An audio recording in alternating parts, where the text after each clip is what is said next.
is, and welcome back to Inside Out Triangle, where we think outside the box.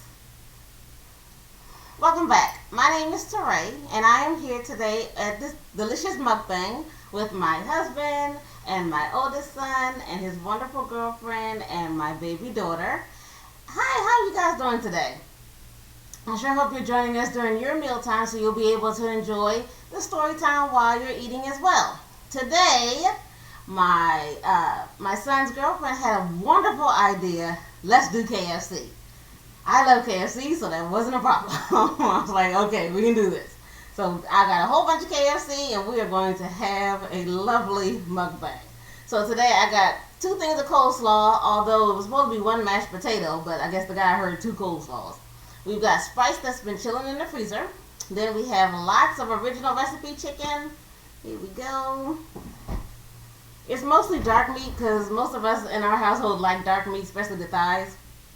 The white meat people are not here actually. There's my remote daughter and my remote baby son. They're the white meat people, but the rest of us can deal with dark meat. We've got some white meat up in here, but it's mostly dark meat. Then we've got the delicious KFC fries.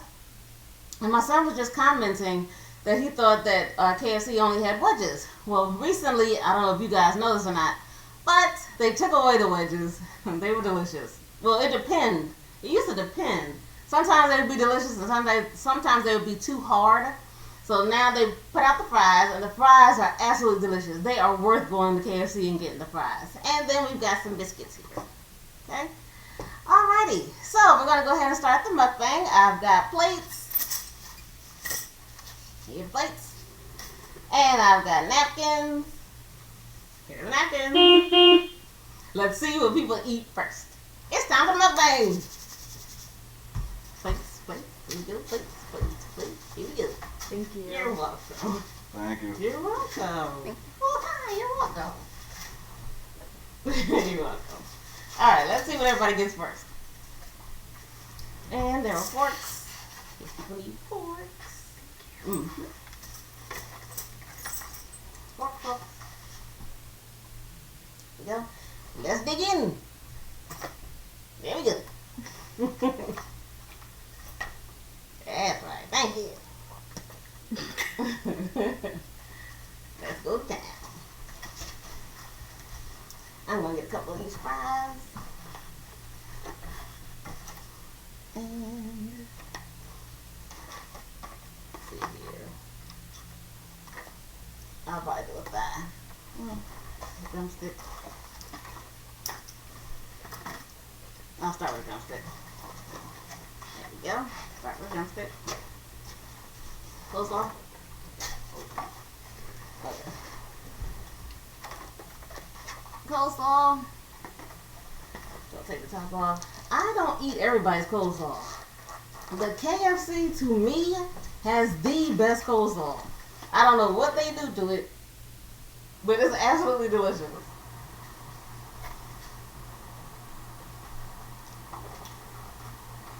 That creamy sauce. And we're showing it to the camera. Yes. Thank you. Thank you.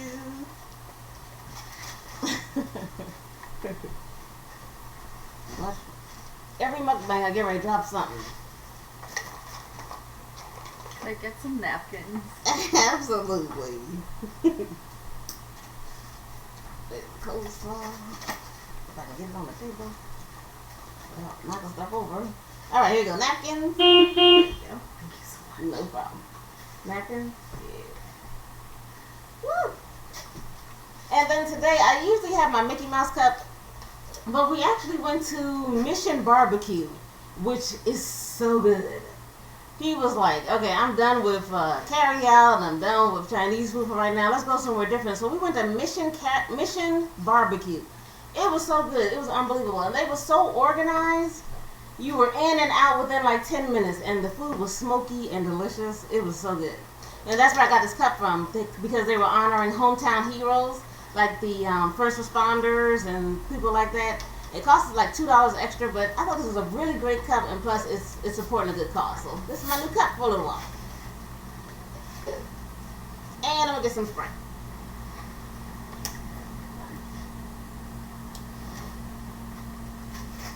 There we go. sitting there looking. Go right out the freezer. Thank you. Alright. Anybody else trying to get a Sprite while I'm struggling here? Alright, first Sprite, as always, goes to you guys. Thank you for joining us. If you are a new subscriber, please, if you like the video, feel free to like, share, and subscribe, and hit that notification button so you can know when new videos come out. And if you are a previous subscriber, thank you guys so much for coming back and joining us with this new video. KFC original recipe, here we go.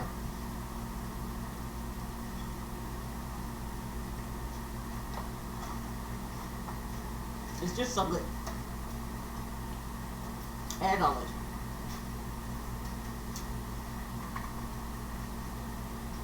And then the fries are soft, seasoned, and delicious. You didn't get any fries? Oh, I did. What'd you think? Yes. Fries? Nope. These fries are worth it. Not too hard, soft like I like them, and well seasoned.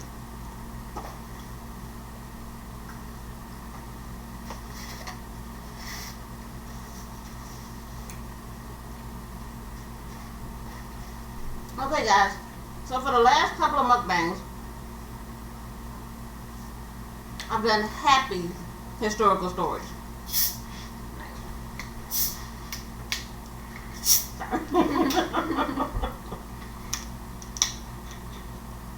Because a viewer requested it, a subscriber requested it, just to switch it up a little bit, and I totally agree.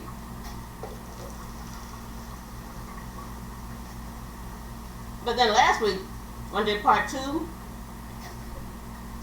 of the sex symbols of the 70s, my oldest daughter was like, can we go back to the horror ones? She missed the horror ones. And so I agreed. It was time to go back to horror.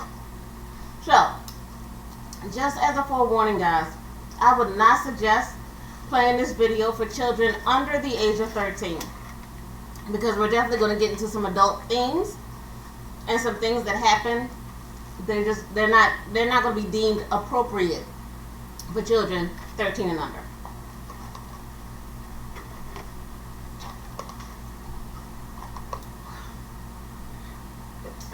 It's so good.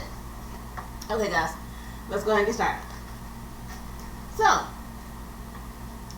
I am a true crime person. I love true crime. And last summer, I downloaded Audible. This is not a paid sponsorship. I'm just telling you what happened. I downloaded Audible because, you know, traveling back and forth to work, I was like, let me go ahead and listen to some books on tape. So I got the Views book. I got the chick from King of Queens. What's her name? Remy. Yeah, Leah Remy. I got her book. Great book, by the way. Talking about Scientology. So I'm listening to those books. Then I'm at work one time, and at that old job where I was, you could actually listen to headphones as long as you help customers, because I was stocking. You could still listen to music. So I got a book, and it was from Elizabeth Smart. So she was the first book that I read that actually got me interested in true crime. Now, I don't know if you know about Elizabeth Smart, but Elizabeth Smart was actually kidnapped, sexually assaulted, and basically mentally tortured, and she was only 14 years old. When I was listening to it, and then I went and saw her Netflix special, I'm older than 14. I haven't been 14 in quite a while. So as I'm listening to it, I just couldn't put myself in her shoes. I mean, I could understand that this was happening to her, but I couldn't fully immerse myself in her story.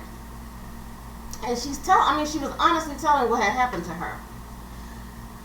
I didn't get it until I watched one of my favorite mukbangers, Stephanie Sue.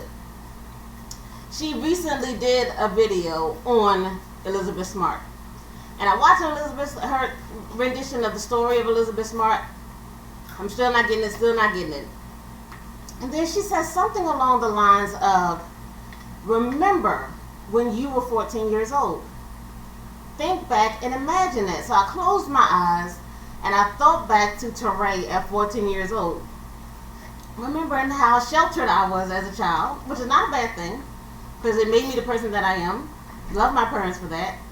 But I was sheltered, and I was, scared of the outside world. I was adventurous. I wanted to go into the outside world, but I didn't know all the different things that was happening in the world. So I had to go back to that 14-year-old Teray. And then I got it. I finally understood all the pain that she had gone through and why she didn't do things that most 14-year-olds would have done in that particular instance. So let me just briefly recap her story. She was laying in her bed. It was the middle of the night, and she was awakened by a man who tapped her on the shoulder with a gun. No, he had a knife. And he told her to get up out of her bed and follow him.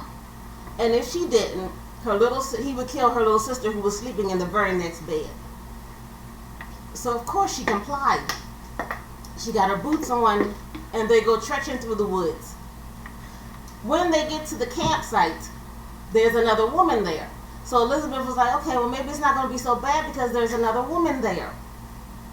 This woman then takes her, scrubs her clean, and prepares her for this man who has now stolen her.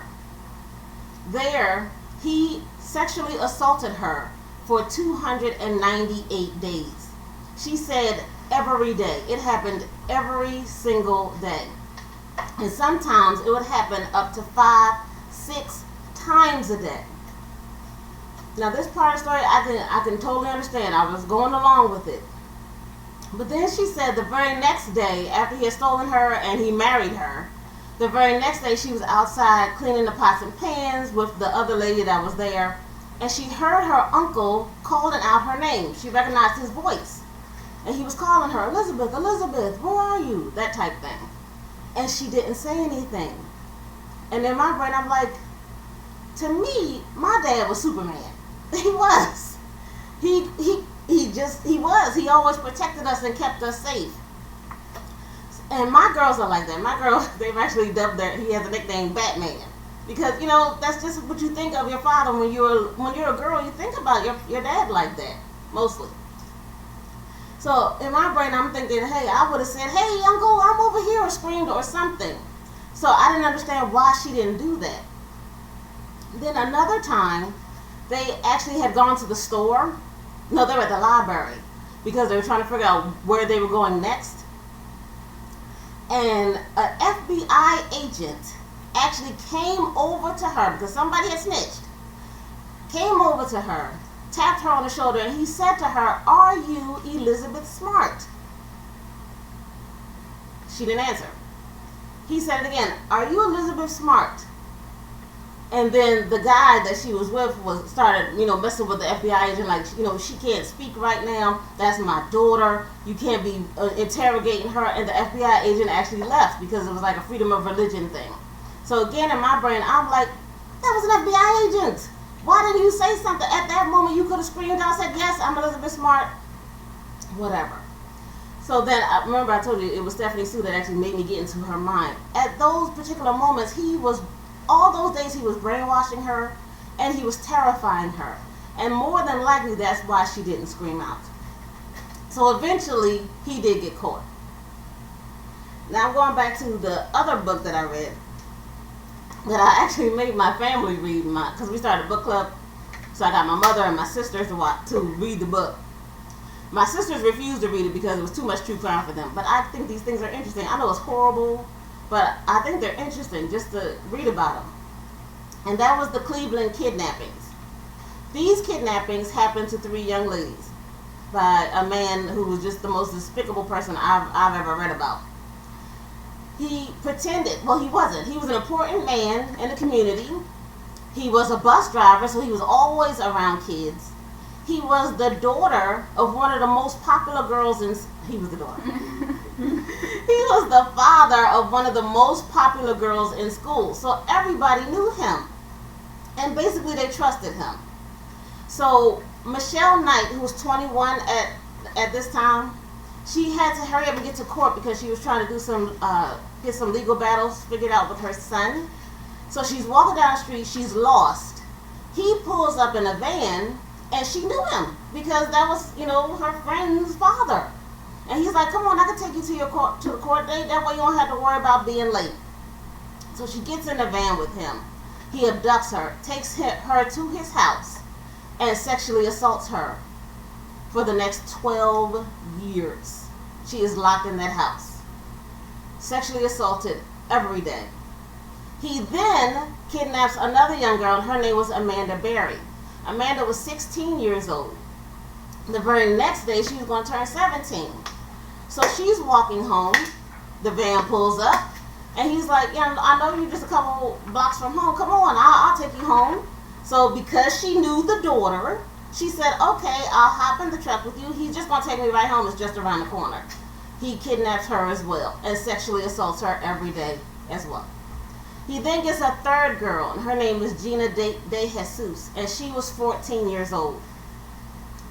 Her and the daughter were actually walking down the street at the exact same time. So then Gina was like, "Hey, why don't you use that payphone over there? Call your mom. We can have a sleepover."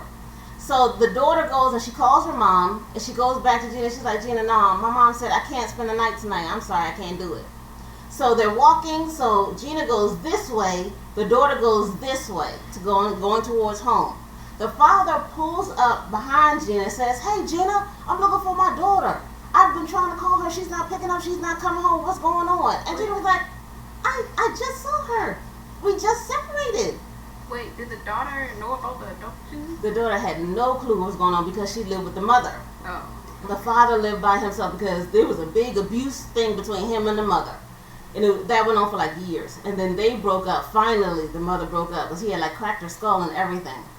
So they broke up. So the daughter was living with the mother. So that's the daughter had no idea what her father was doing. So he pulls up behind Gina and he's like, "Help me find my daughter. I'm trying to find my daughter." And Gina's like, "I just saw her. We just went that way." And he was like, "Come on, get in the van. You can help me find her."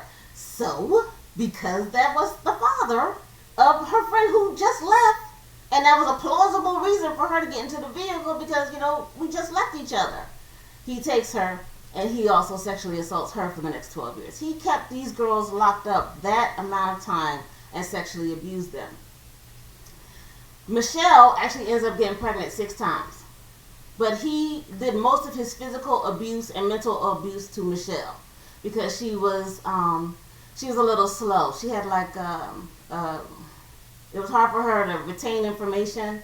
So he took out a lot of his abuse on her. So he used to slam her into, whenever she was pregnant, he would slam her in the walls. He would starve her. He took a weight and he would hit her in the stomach. So she ended up having 6 abortions. And then when they finally did get rescued, the doctors told her that she could no longer have any kids. Amanda, he got her pregnant, but he allowed her to keep the baby. So she actually gave birth to the baby on Christmas Day.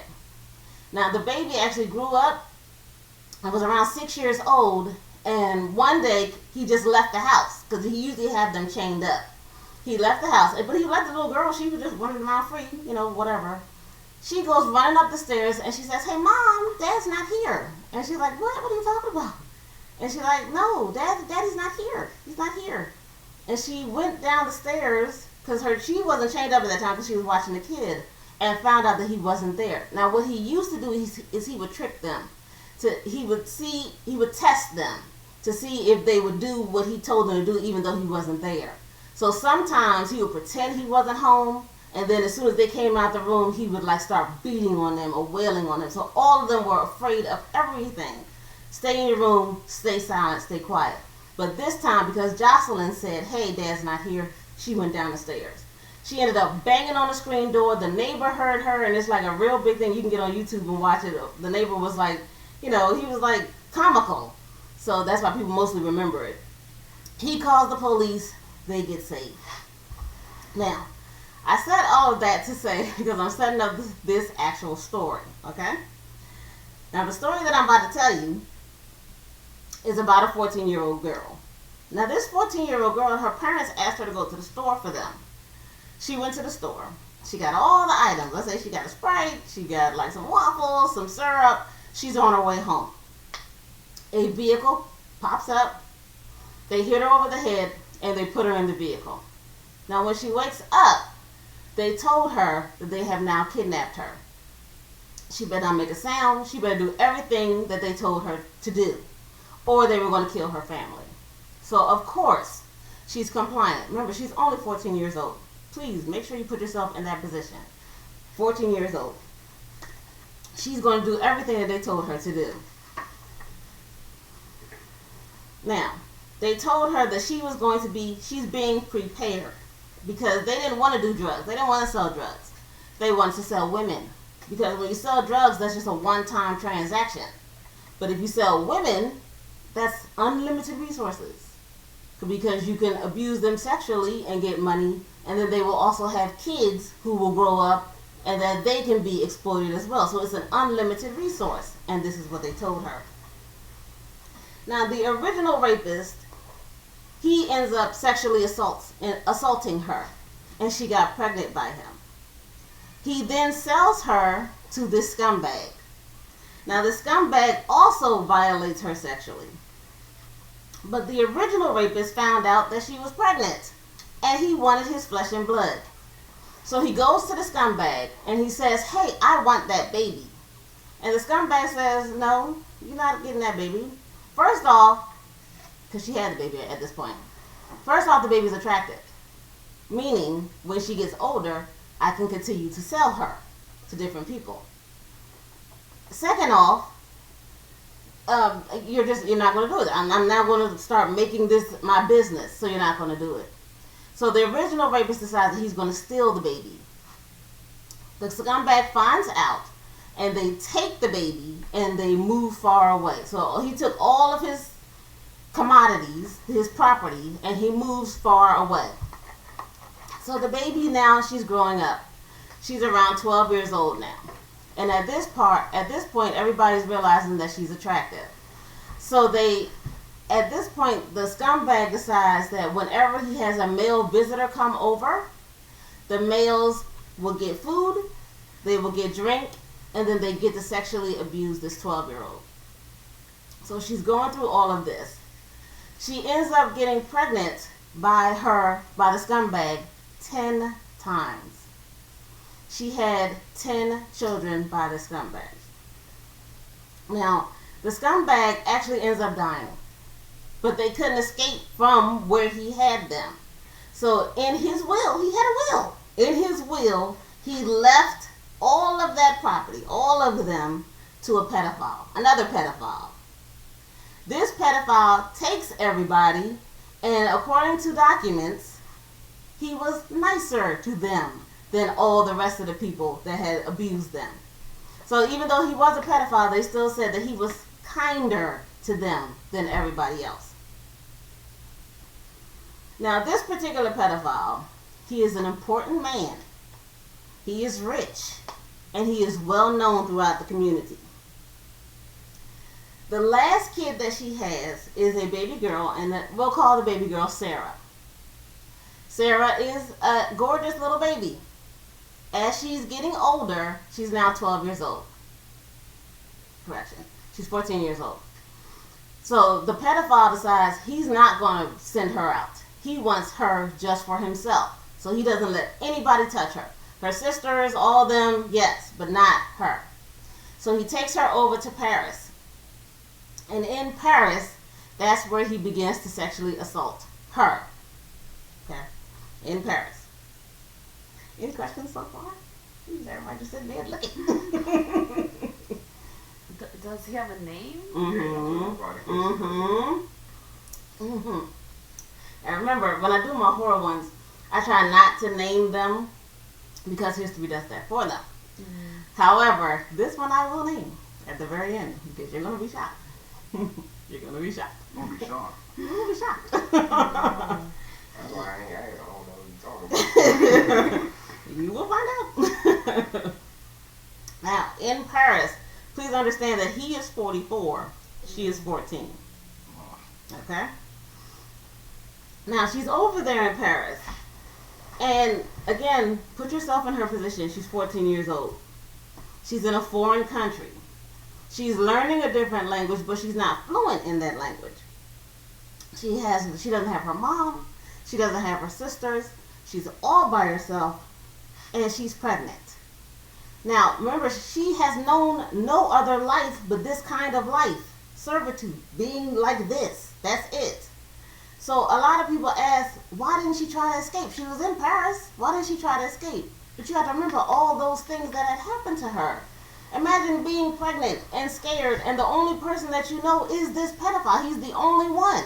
And he's kinder than everybody else in that world. So they decide to come back to the United States. And that's where she has the baby. The baby did not survive. But she ends up having 6 of his kids.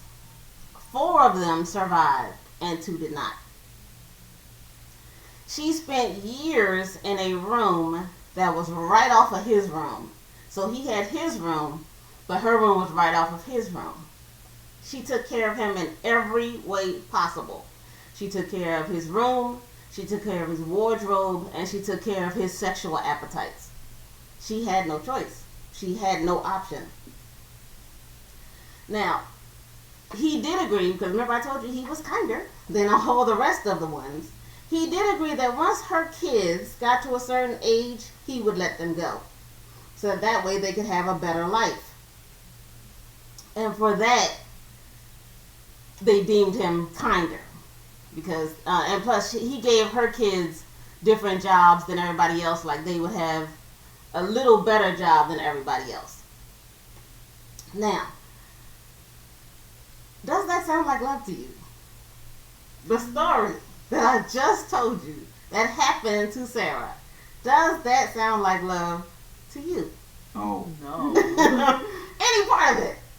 I mean, love is caring and supporting and admiring your mate. You're protecting this person.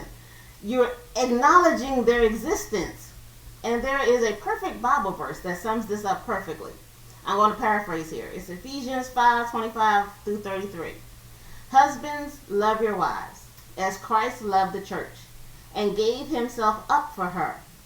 He who loves his wife loves himself. For no one ever hated his own flesh and blood, yet nourishes and cherishes it, just as Christ does the church. So I'm going to ask you one more time. In that story, can you explain to me how somebody said that she loved him?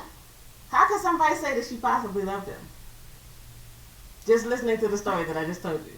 Because she knew no other type of, relationship, I guess. But would that be love? No. Well, no. To me, it was abuse. It was kidnapping. It was sex trafficking. Now, ladies and gentlemen, this was actually a true story. This actually happened. The lady's name was Sally or Sarah Hemings, and the man's name was Thomas Jefferson. Yes.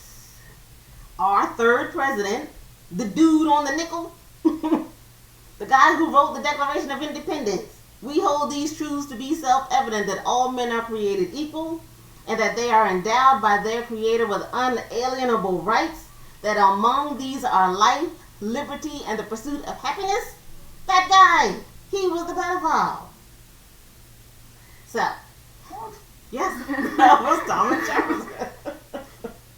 So, what happened? Why do people think that is a love story? If you search the internet, people say this was a truly epic love story between these two. And I think it's because that they want to hide the shame of everything that had happened. And again, on this channel, we always talk about selective American amnesia. Because he was 44 and she was 14. And I'm like, okay, let me put myself on the other side. Did she love him? Did she? Alright, so let's take a look at it. He actually made her choose between freedom and family. When in Paris, she had a choice. He made her choose. Do you want to stay here in Paris or do you want to go back to your family? Did she love him? She didn't have an option. She didn't have a voice. She couldn't say yes, no, maybe so, because she was a slave. Why didn't she try to escape? We already talked about that. It's because, this was the world that she was born into. He was nicer than a lot of the slave owners.